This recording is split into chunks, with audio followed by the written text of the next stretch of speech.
ভিক্ষা করছেন ডিজিটাল পদ্ধতিতে, ব্যবহার করছেন কিউআর কোড স্ক্যানার, আর স্ক্যান করে তাকে ভিক্ষা দিচ্ছেন লোকজন। সম্প্রতি সামাজিক যোগাযোগের বিভিন্ন মাধ্যমে ভাইরাল হয়েছে এই ভিডিওতে দেখা যায় ব্যস্ত সড়কে থেমে থাকা একটি গাড়ির সামনে আসেন এক দৃষ্টি প্রতিবন্ধী ব্যক্তি, যার গলায় ঝুলছে একটি কার্ড যেখানে রয়েছে কিউআর কোড স্ক্যানার। গাড়ির সামনে এসে ভিক্ষা চান তিনি। এ সময় গাড়ির ভেতর থেকে এক তরুণ গাড়ির গ্লাস নামিয়ে তার সঙ্গে কথা বলা শুরু করেন।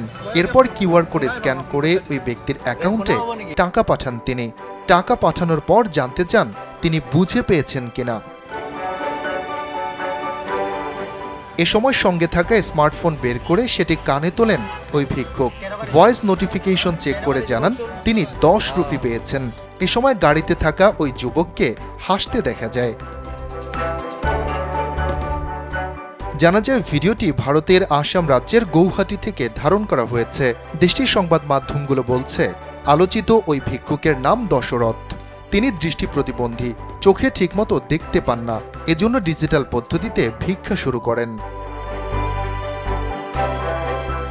কংগ্রেস নেতা গৌরব সোমানি এক্সে ভিডিওটি শেয়ার করে একে চিন্তা উদ্দীপক মুহূর্ত বলে আখ্যা দিয়েছেন।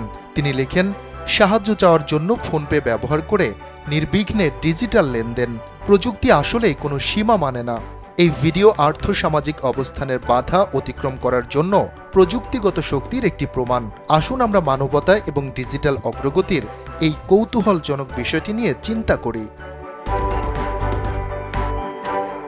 ভিডিওটির কমেন্টে প্রবাল ব্যানার্জি নামের একজন টুইটার ব্যবহারকারী লিখেন, দারুণ, লোকটি সব বাধা অতিক্রম করেছে। তাকে টাকা গুনতে হচ্ছে না, সেগুলো ব্যাংকে গিয়ে জমাও দিতে হচ্ছে না, বরং সরাসরি তার অ্যাকাউন্টেই চলে যাচ্ছে। এই কাজে যারা ওই ব্যক্তিকে সহায়তা করেছেন তাদেরকেও ধন্যবাদ জানান তিনি। তবে আজাহার খান নামের অপর একজন লিখেছেন, এই লোকটি ভিক্ষুক নন, তিনি এটাকে পেশা বানিয়ে নিয়েছেন। এদের মতো লোকজনের জন্য যাদের আসলেই সাহায্য দরকার তারা সহায়তা থেকে বঞ্চিত হচ্ছেন। শফিকুল ইসলাম শান্ত, কালবেলা ডেস্ক।